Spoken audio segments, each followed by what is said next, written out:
पण आठही अपत्यांपैकी भगवंताने एकही अपत्य आमच्या जवळ रांगायला राहू दिलं नाही. याच दुःख मला माझ्या जीवनात सतत खोडंबत असतं.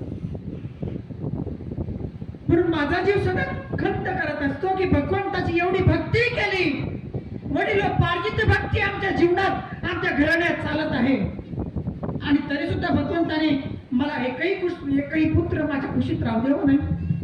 मला याच मोठं दुःख मला माझ्या जीवनात वाटत आहे. मग तुम्हाला काय वाटतं? मला एक तरी मुलगा असावा अशी माझी इच्छा आहे.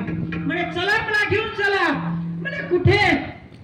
तुम्ही जिथं तुमच्या मुलांना पुरलंय ना, आठही मुलांना ज्या ठिकाणी तुम्ही पुरून ठेवलंय त्या ठिकाणी मला घेऊन चला.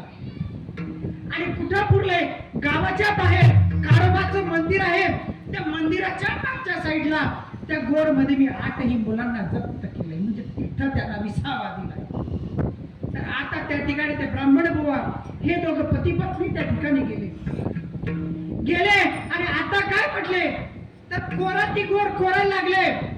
जशी गोर कोरायला लागले तसं एक एक हात त्या ब्राह्मण बाबांच्या हाती द्यावं आणि त्याने डोक्यावरून फिरकावं आणि वरच्या दिशेने झुरकून द्यावं. एकेकाला मोक्ष प्राप्ती त्या ठिकाणी भगवंताने प्राप्त करून. आता आई साहेब ज्या हाती भगवंताच्या भक्त होत्या, मला एक सांगा, आपण ज्या भगवंताची भक्ती करतो बरं का, ज्या मूर्तीची आपण भक्ती करतो तिच्या चैतन्य आहे का नाही हे सुद्धा तपासून घेणं साधकाचं काम आहे.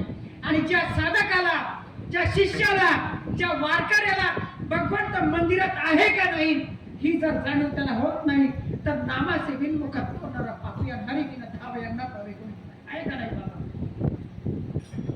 तर त्यांनी 7ही मुलांना मोक्ष प्राप्ती दिली आणि मोक्ष प्राप्ती झाल्याच्या नंतर आता आई साहेबांनी नक्कीच कोणीतरी हा महापुरुष असावा. त्यांनी पाय धरले, म्हटले बाबा तुम्ही मला साधारण पुरुष तर वाटत नाही, कारण साधारण ब्राह्मण बुवा तर मोक्ष प्राप्ती लगेच देऊ शकत नाही. मग त्यांनी काय केलं, हे 8वं मूल होतं त्यांचं, म्हणजे कोण, गोरोबा काका. त्यांची हाडं काढली आणि आई साहेबांनी विनंती केली, देवा ब्राह्मण बुवा मी पदर पसरवते तुमच्या समोर, एवढं तरी लेकरू माझ्या पदरात टाका, एवढं लेकरू मला माझ्या पदरात घाला, जेणेकरून माझ्या जीवनात आई होण्याचं पांग माझ्या जीवनातून तुटून जाईल. तर काय केलं भगवंताने, आरोडी मारली. ए बाळा बर का, त्याचे हाड एकच हातात घेतलं होतं आणि दुसऱ्याला म्हटले उठ. उठून उभं राहिलं. छोटस बाळ, गोजीरवाला बाळ त्या ठिकाणी रांगत आई जवळ आला आणि त्या आईला मिठी मारली. आता त्या ठिकाणी त्या ब्राह्मण बाबाच्या वेशात आलेल्या पांडुरंगाने सांगावं की आई साहेब तुमचं मूल आता तुमच्यापर्यंत येऊन पोहोचलं ना, तर आता याचं नामकरण इथंच करून टाका. जे आरती हे लेकरू, हे मूल गोरीतून बाहेर आलाय तर याचं नाव ठेवा गोरोबा. याचं नाव गोरोबा ठेवा आणि ह्याच गोरोबाचं पुढे गोरोबा काका झाला.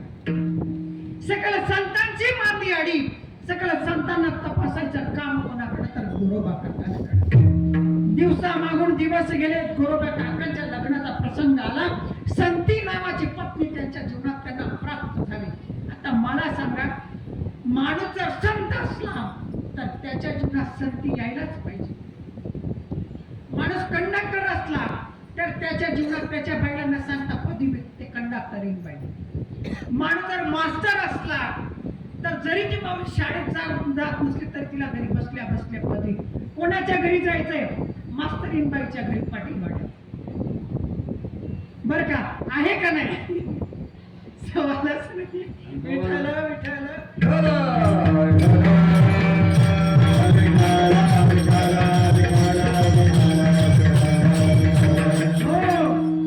अशा पद्धतीनं त्यांच्या जीवनात त्यांना संती नावाची पत्नी प्राप्त झाली आणि पत्नीचा व्यवहार आणि त्यांची भक्ती सुद्धा तेवढीच बळकट.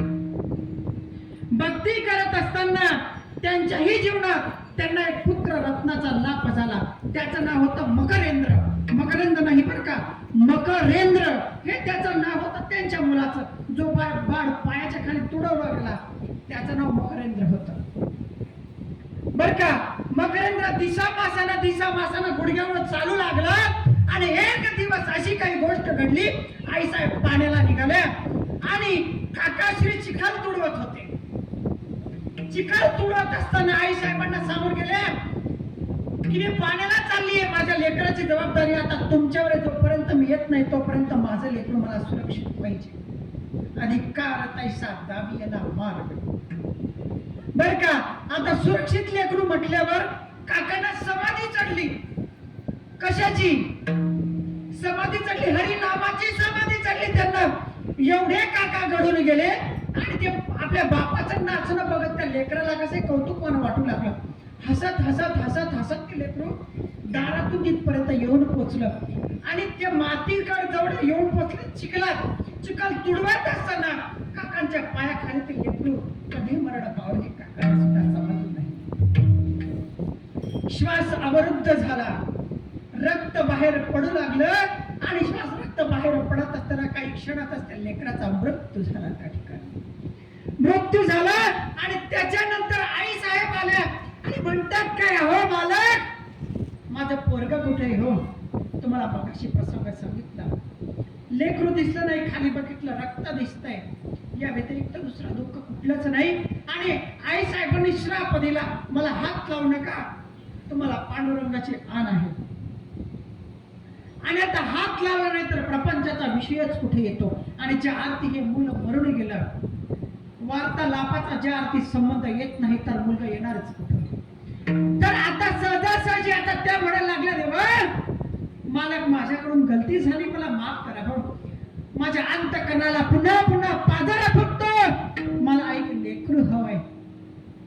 हो मलाही वाटतं माझ्या जीवनात आनंदाचा पारावार हवा, तुमच्यासारखा भगवंत भक्त माझ्या जीवनात मला लागला. तो भगवंत सुद्धा हसत होता. अहो त्या मालकानं यावं, त्याच्या घरी मालकानं यावं. कोणाच्या घरी? भक्ताच्या घरी मालकानं यावं. पांडुरंग परमात्म्यानं त्या ठिकाणी किती दिवस राहिले? काकांच्या घरी 7 महिने राहिले. तो येणार नाही का आपल्यासाठी? येईलच. आपली आरोडी तशी पाहिजे. सतवाचा दीप तुझा जग लग करतो, श्रीपाद बाबा तुला यावं लागेल. सतवाचा दीप तुझा जग लग करतो, श्रीपाद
बाबा तुला सतवाचा दीप तुझा जग लग करतो, श्रीपाद बाबा तुला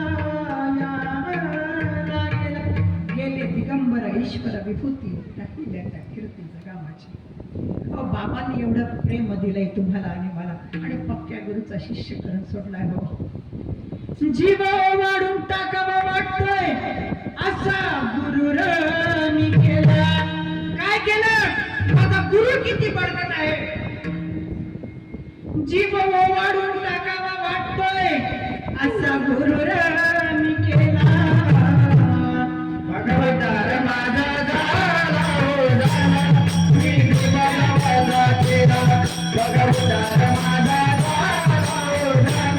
Hey,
माणसात बसविलं, माझ्या बाबांच्या कृपेनं मला माणसात बसविलं. बघा उद्धार माझा झाला,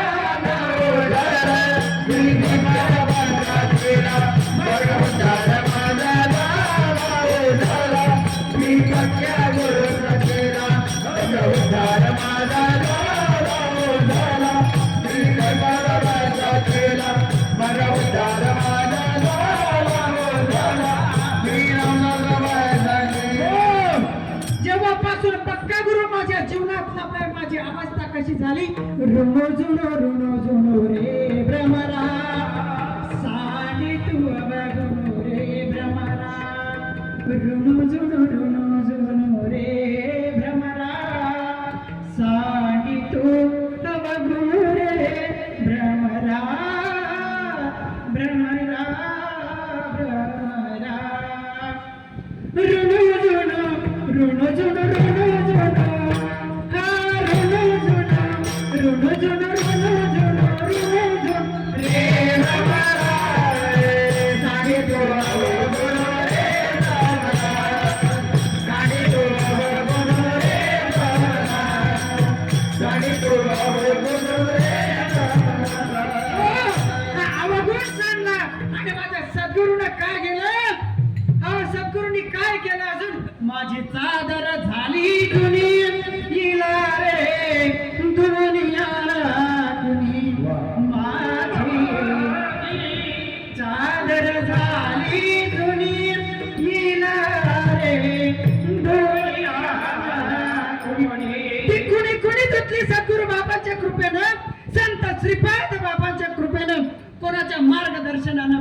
जीवनात आले आमच्या कोडी साहेब, कोडी काका आले, काकी आल्या, बाबा आले, धनराज बाबा आले, माझी ताई आली, आमच्या बहिणी आल्या. नवे तुमच्या सारख्यांचं प्रेम भरून सानिध्य आमच्या सारख्या साधारण मला प्राप्त झालं. ही ताकद माझ्या सद्गुरूची. सद्गुरू सच्चिदानंद श्रीपाद बाबा की जय. एवढं प्रेम दिलंय माझ्या बाबांनी. मी तर एकच म्हणतो, मी प्रत्येक कीर्तनात बाबांना म्हणतो, बाबा तुम्ही श्रीपाद बाबांना बघितलंय, तुम्ही रामदास बाबांना बघितलंय, आम्ही फक्त फोटोमध्ये बाबांचं दर्शन करतो. नवे मालिकेमध्ये जेवढे साधू संत आहेत त्यांचं आम्ही फक्त मालिकेमध्ये आम्ही त्यांना बघतो. परंतु जेव्हा आम्ही व्यासपीठावर कीर्तन करतो ना, तेव्हा आमच्या सारख्याचा आनंद एकच असतो की माझ्या समोर दुसरी तिसरी व्यक्ती कोणीच नाही, तर साक्षात आमचे बाबाच बसले आहेत. मी सद्गुरू बाबांशिवाय तुमच्यामध्ये काहीच बघत नाही. आणि ती अनुभूती म्हणजे मला गुरुपौर्णिमेला सुद्धा लाभलेली आहे. बेबी साहेब, माझा प्रबोध बाकी असताना साक्षात बाबांच्या रूपामध्ये माझ्या हाताला सलाईन लागली. अनुभव इथं सांगायचा आहे. तुका म्हणे येत अनुभव प्रमाण माझा टाइम झालेला आहे बरं का, तरी सुद्धा आता बोलायचा ओघ आला. हाताला सलाईन आहे. गुरुपौर्णिमा बाबांचा फोन मला चालला. दुपारी 1:30 वाजेचा वेळ आहे. सडसड पाणी चाललंय. गुरुपौर्णिमेच्या दिवशी बाबांनी फोन केला, भाऊ तुला यावं लागेल. म्हटलं बाबा मला बरं नाही हो, मला बरं नाही, मला येणं शक्य होणार नाही. फार रडलो मी त्या दिवशी. आज ती 2 वर्ष पहिलीची गोष्ट. इतका रडलो, खूप रडलो आणि त्याच्याने अजून जास्त माझी तब्येत खालावली आणि झोपलो. दुपारी 1:30 ते 2च्या सुमारास मला माझ्या जीवनात अशी काही भावना झाली. त्यावेळेस प्रत्यक्ष बाबांच्या हातामध्ये बरं का, बाबा समोर बसले जे आहेत ते सत्य मी तुम्हाला सांगतोय. बाबांच्या हातामध्ये ज्ञानेश्वरीच्या वरती 5 तुळशी पत्र मी बघतोय. आणि बाबांनी मला एकच सांगितलं, उठ आता अंत समय, तुझा समय आता जास्त दूर नाहीये. अरे ज्या वेळेची तू वाट बघत होता ती वेळ आता दूर राहिली नाही. मी प्रत्यक्ष तुझ्या दाराशी आले. खोटं नाही सांगत तुम्हाला, मला झोपेत अवस्था त्या ठिकाणी प्राप्त झाली होती. आणि माझ्या घराचा जो फलक आहे ना, तो माझ्या कमरेला लागलेला. मी शुद्धीवर आल्याच्या 2 तासानंतर मला समजलं. 2 तासामध्ये. आणि माझी आई मध्येही यायची नाही. तिला माहिती आहे आकाशामध्ये गोंगे असं. ती आलीच नाही मध्ये, ती बाहेरच्या बाहेर थांबली. आणि बघा तुम्हाला सांगतो काय, माझ्या दाराशी बाबा उभे राहिले. बाबांनी म्हणतो, बाबा पाणी चाललं हिला म्हणतात भाव अवस्था जागृत होणं आहे ना बाबा. भाव अवस्था तिला म्हणतात. बाबांच्या आधी ज्ञानेश्वरी मला दिसतीये. बाबांनी आपल्याला काय सांगितलंय? गाईचं तूप लागतं ना, गाईचं तूप तुळशी पत्र त्यांनी माझ्या डोक्यावर ठेवावं आणि प्रबोधाचं नाम त्या ठिकाणी बाबांनी मला रीतीप्रमाणे सांगितलं. स्वप्नातली गोष्ट सांगतोय तुम्हाला. मला झोपेतल्या झोपेत त्या ठिकाणी अवस्था प्राप्त झाली आणि बाबांनी त्या ठिकाणी मला प्रत्यक्ष त्यांच्या मांडीवर घेऊन मला थापटलंय त्या दिवशी. अहो याच्यापेक्षा अजून आम्हाला काय पाहिजे हो. मोजता येणार नाही जगाच्या महापणात एवढं प्रेम दिलं श्रीपाद बाबांनी. एवढं प्रेम दिलं मोजता येणार नाही जगाच्या महापणात. मोजता येणार नाही जगाच्या महापणात एवढं प्रेम दिलं श्रीपाद बाबांनी. एवढं प्रेम माझ्या जीवन बाबानं, माझ्या नंद बाबानं, माझ्या धनराज बाबानं, माझ्या हृदय बाबानं, माझ्या जीवन बाबानं, माझ्या नंद बाबानं, माझ्या धनराज बाबानं, माझ्या हृदय बाबानं.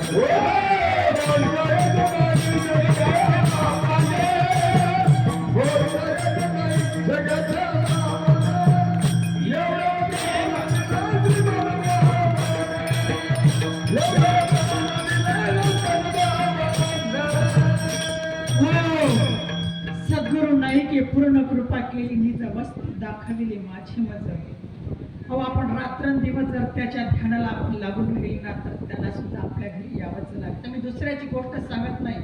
मी प्रत्येक कीर्तनात हा उल्लेख करतोच, कारण प्रत्येकाला ती अनुभूती येणं गरजेचंच आहे. आणि मी काकींना सुद्धा विचारलं होतं की काकी ही रीत बरोबर आहे का, बरोबर आहे का. अण्णप्रदर्शन मेळाव्यामध्ये काकींना विचारलं होतं बाबा की त्याच्यानंतरही बरं का मला स्वतःला वाटलं हा प्रबोध जर झाला तर माझ्या मनाला वाटत नाही स्वप्नात झाली अवस्था. म्हणजे काकी म्हटल्या मला आता की बेटा काही गरज राहिली नाही. आहे ती गोष्ट बरोबर आहे ना, काही शिल्लकच राहिले नाही तर घेतो तरी काय. म्हटलं तुमचं अगदी बरोबर आहे, परंतु तरी माझ्या मनाला शंका उरली होती की काकी अजून मला सत्य सांगा बेटा. अरे एवढं प्रेम बाबांनी तुमच्या जवळ आणून ठेवली, एवढं प्रेम तुमच्या जवळ आपण म्हणून सद्गुरूंनी भरून ठेवलं तर तुम्हाला काय कमी आहे. आणि ज्या दिवशी तुम्हाला काही कमतरता वाटू लागले तर आमच्यासारखे संत महंत तुमच्या समोर येऊन तुमचा वाडा निवाडा करायला उभे आहेत. आम्ही सक्षम तुमच्या पाठीशी घाबरू नका, आम्ही आहोत तुमच्या पाठीशी. विठ्ठल विठ्ठल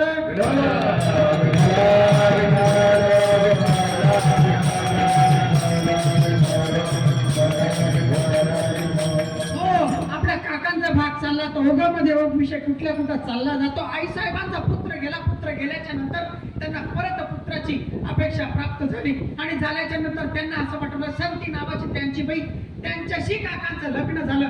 काकांचं लग्न झाल्याच्या नंतर दोघांचे हात एकमेकावर पडले, काकाने हात कापले, सारा भाग तुम्हाला माहिती आहे. परंतु पंढरीच्या पांडुरंगाला सांगण्यात आलं की देवा माझं लेकरू परत कर. देवाने ते लेकरू पूर्ण परत केलं आणि परत केल्याच्या नंतर त्यांच्या जीवनामध्ये साम्यता आता पूर्ण झाली आणि भगवान श्रीकृष्णांना सुद्धा सद्गुरूचं दर्शन झालं आणि तुकोबरायांना परत सांगावं लागलं की सद्गुरूचं अधिष्ठान हे जीवनामध्ये प्राप्त झालंच पाहिजे, आहेच आणि होणारच. एवढ्या सक्तीच्या ताकदीने ते तुम्हाला आणि मला सांगून गेले. अभंगाचा शेवटचा चरण.